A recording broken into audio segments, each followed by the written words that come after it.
Hey guys, welcome to Mouni media. நாம் இன்னைக்கு இந்த வீடியோவில் யாரை பற்றி பார்க்க போகிறோம் அப்படின்னா, நம்ம தமிழ் சினிமாவில் எவ்வளோ ஸ்டன்மேன்ஸ் இருந்தாலும் இவர் ஒரு தனி ரகம் அப்படின்னே சொல்லலாம். இவர் பார்த்திங்கன்னா ஸ்டன் பண்ணாமலேயே இவரோட பேச்சிலேயே ஒரு வில்லத்தனமான திமிரை காட்டியிருப்பார்.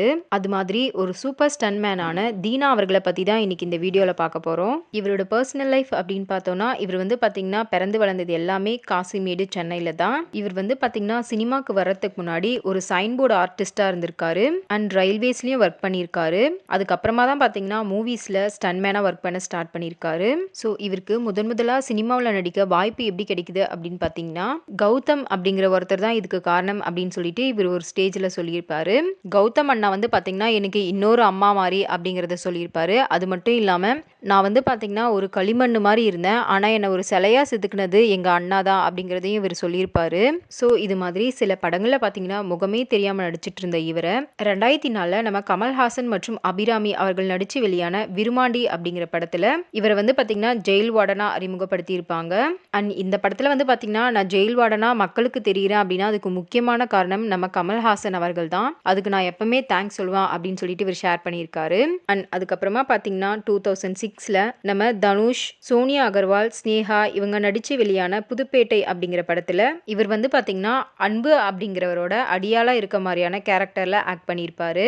அண்ட் அதுக்கப்புறமா 2010 பார்த்தீங்கன்னா நம்ம சூப்பர் ஸ்டார் ரஜினிகாந்த் மற்றும் ஐஸ்வர்யா ராய் இவர்களோட நடிப்புல வெளிவந்த எந்திரன் அப்படிங்கிற படத்துல இவர் தக் அப்படிங்கிற ஒரு கேரக்டர்ல ஆக்ட் பண்ணியிருப்பாரு. அண்ட் அதுக்கப்புறமா பார்த்தீங்கன்னா நம்ம கிருஷ்ணா மற்றும் விஜயலட்சுமி இவர்களோட நடிப்புல வெளிவந்த கற்றது களவு அப்படிங்கிற படத்துல இவர் பொட்டு அப்படிங்கிற ஒரு கேரக்டர்ல ஆக்ட் பண்ணியிருப்பாரு. அண்ட் அதுக்கப்புறமா பார்த்தீங்கன்னா ஜாக்கி ஷெரோஃப், யாஸ்மின் பொன்னப்பா இவர்களோட நடிப்புல வெளிவந்த ஆரண்ய காண்டம் அப்படிங்கிற படத்துல இவர் கஜபதி அப்படிங்கிற ஒரு கேரக்டர்ல ஆக்ட் பண்ணியிருப்பாரு. அண்ட் அதுக்கப்புறமா 2013 பார்த்தீங்கன்னா நம்ம ஆர்யா மற்றும் நயன்தாரா இவர்களோட நடிப்புல வெளிவந்த ராஜா ராணி அப்படிங்கிற படத்துல ஒரு கேமியோ அப்பியரன்ஸ்ல ஆக்ட் பண்ணியிருப்பாரு. அண்ட் அதுக்கப்புறமா 2014 பார்த்தீங்கன்னா நவீன் சந்திரா மற்றும் சலோனி லுத்ரா இவங்களோட நடிப்புல வெளிவந்த சர்பம் அப்படிங்கிற படத்துல ஷேகர் அப்படிங்கிற ஒரு கேரக்டர்ல இவர் ஆக்ட் பண்ணியிருப்பாரு. அண்ட் அதுக்கப்புறமா 2014 மைக்கேல் தங்கதுரை மற்றும் ரேஷ்மி மேனன் இவர்களோட நடிப்புல வெளிவந்த பர்மா அப்படிங்கிற படத்துல இவர் புரோக்கர் ரவி அப்படிங்கிற ஒரு கேரக்டர்ல ஆக்ட் பண்ணியிருப்பாரு. அண்ட் அதுக்கப்புறமா 2015 பார்த்தீங்கன்னா நம்ம கார்த்திக் மற்றும் லக்ஷ்மி மேனன் இவர்களோட நடிப்புல வெளிவந்த கொம்பன் அப்படிங்கிற படத்துல இவர் பார்த்தீங்கன்னா சந்தன காளை அப்படிங்கிற ஒரு கேரக்டர்ல ஆக்ட் பண்ணியிருப்பாரு. அண்ட் அதே வருஷம் பார்த்தீங்கன்னா கதீர் மற்றும் ரேஷ்மி மேனன் இவர்களோட நடிப்புல வெளிவந்த கிருமி அப்படிங்கிற படத்துல இவர் சங்கர் அப்படிங்கிற ஒரு கேரக்டர்ல ஆக்ட் பண்ணியிருப்பாரு. அண்ட் அதுக்கப்புறம் நம்ம ஜெயம் ரவி மற்றும் ட்ரிஷா கிருஷ்ணன் இவர்களோட நடிப்புல வெளிவந்த பூலோகம் அப்படிங்கிற படத்துல ஆறுமுகம் அப்படிங்கிறவரோட அடியாளா இவர் ஆக்ட் பண்ணியிருக்காரு. அண்ட் அதுக்கப்புறமா 2016 பார்த்தீங்கன்னா சித்தார்த் அவர்களோட நடிப்புல வெளிவந்த ஜில் ஜங் ஜக் அப்படிங்கிற படத்துல அட்டா கால்பர்ட் அப்படிங்கிற ஒரு கேரக்டர்ல இவர் ஆக்ட் பண்ணியிருக்காரு. அண்ட் அதே வருஷம் பார்த்தீங்கன்னா அதர்வா மற்றும் கேத்ரின் ட்ரெஸா இவர்களோட நடிப்புல வெளிவந்த கணிதன் அப்படிங்கிற படத்துல இவர் பாய் அப்படிங்கிற ஒரு கேரக்டர்ல ஆக்ட் பண்ணியிருப்பாரு. அதுக்கப்புறமா பார்த்தீங்கன்னா நம்ம தளபதி விஜய் மற்றும் சமந்தா ரூத் இவர்களோட நடிப்புல வெளிவந்த தெரின்ற படத்துல இவர் ரோகு அப்படிங்கிற ஒரு கேரக்டர்ல ஆக்ட் பண்ணியிருப்பாரு. இந்த படம் தான் பார்த்தீங்கன்னா கண்டிப்பா இவரோட லைஃப்ல ஒரு மைல்ஸ்டோன் மூவி அப்படின்னு சொல்லலாம். ஏன் அப்படின்னா இந்த படத்தின் மூலமா தான் இவர் எல்லாருக்குமே ரொம்பவே பிரபலமா தெரிய ஆரம்பிச்சாரு. அந்த அளவுக்கு இந்த மூவில பார்த்தீங்கன்னா இவரோட ஆக்டிங்லாம் வேற லெவல்ல வெறித்தனமா இருந்திருக்கும். அது மட்டும் இல்லாம இவர் பார்த்தீங்கன்னா தளபதி விஜய் அவர்களை பத்தி நிறைய இன்ட்ரெஸ்டிங்கான விஷயங்களை சொல்லியிருக்காரு. அது என்ன அப்படின்னு சொல்லிட்டு நான் வீடியோவோட கடைசியா சொல்றேன், ஸோ ஸ்கிப் பண்ணாம வீடியோ பாருங்க. அண்ட் அதுக்கப்புறமா 2017 பார்த்தீங்கன்னா ரிஷி ரித்விக், அர்ச்சனா ரவி இவர்களோட நடிப்புல வெளிவந்த அட்டு அப்படிங்கிற படத்துல இவர் புளியந்தோப்பு ஜெயா அப்படிங்கிற ஒரு கேரக்டர்ல ஆக்ட் பண்ணியிருப்பாரு. அண்ட் அதே வருஷத்துல பார்த்தீங்கன்னா திருநாய்கள் அப்படிங்கிற படத்துல இவர் சேட்டு அப்படிங்கிற ஒரு கேரக்டர்ல நடிச்சிருக்காரு. அண்ட் அதுக்கப்புறமா பார்த்தீங்கன்னா நம்ம தளபதி விஜய், எஸ்.ஜே. சூர்யா, காஜல் அகர்வால் இவர்களோட நடிப்புல வெளிவந்த மெர்சல் அப்படிங்கிற படத்துல பார்த்தீங்கன்னா இவர் பிரசன்னரா ஆக்ட் பண்ணியிருப்பாரு.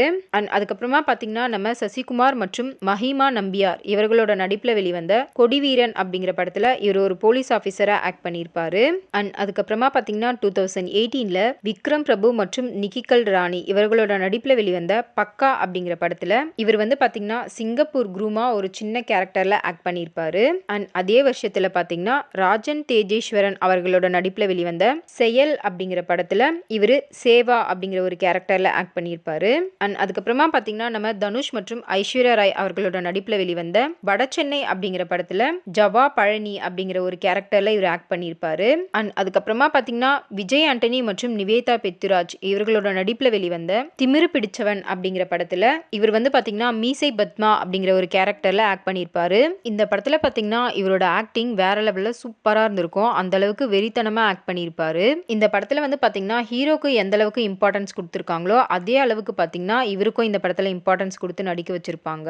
அண்ட் அதுக்கப்புறமா பாத்தீங்கன்னா 2019ல சரண் சக்தி ஆர்யா இவர்களோட நடிப்புல வெளிவந்த சகா அப்படிங்கிற படத்துல இவர் ஜெயில் வார்டனா ஆக்ட் பண்ணியிருப்பாரு. இந்த படத்துலயுமே பாத்தீங்கன்னா இவரோட ஆக்டிங் வேற லெவல்ல சூப்பரா இருந்திருக்கும். அண்ட் அதுக்கப்புறமா பாத்தீங்கன்னா நம்ம தளபதி விஜய் மற்றும் நயன்தாரா இவர்களோட நடிப்புல வெளிவந்த பிகில் படத்துல இவர் விஜயோட ஃப்ரெண்டா இருக்க மாதிரியான ஒரு கேரக்டர்ல ரொம்ப காமெடியா சூப்பரா ஆக்ட் பண்ணியிருப்பாரு.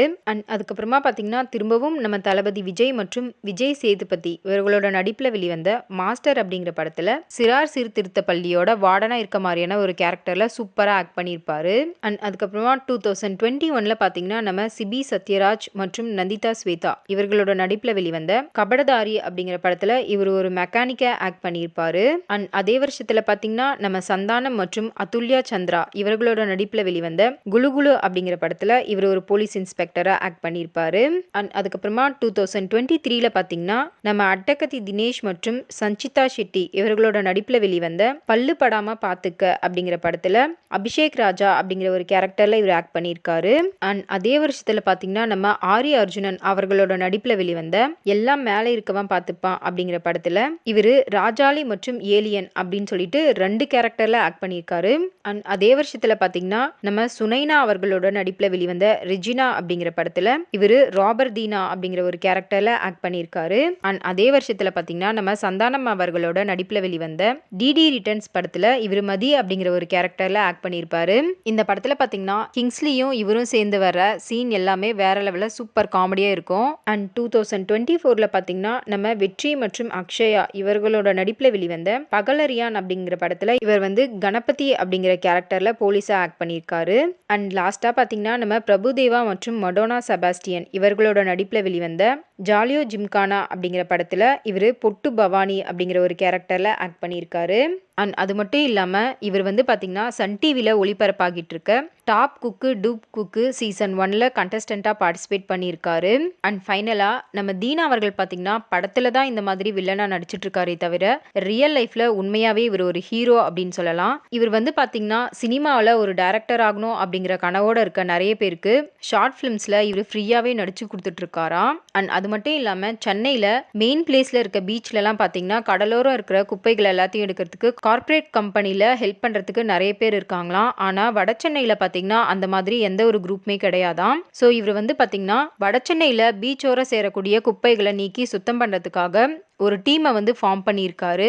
அண்ட் அது மட்டும் இல்லாம இவர் இன்னொரு சூப்பரான விஷயத்தையும் பண்ணியிருக்காரு. அது என்ன அப்படின்னா 2004ல வெளியான காதல் அப்படிங்கிற படத்துல விருச்சிககாந்த் அப்படிங்கிற ஒருத்தர் வந்து நடிச்சிட்டு இருந்திருப்பாரு. இவர் வந்து பாத்தீங்கன்னா கொரோனா டைம்ல நடிக்கிறதுக்கு எந்த படமுமே இல்லாம சாப்பாட்டுக்கே ரொம்ப கஷ்டப்பட்டுட்டு இருந்திருக்காரு. அது மட்டும் இல்லாம இவர் வந்து பாத்தீங்கன்னா ஒரு கோயில்ல பிச்சையே எடுத்துட்டு இருந்திருக்காரு.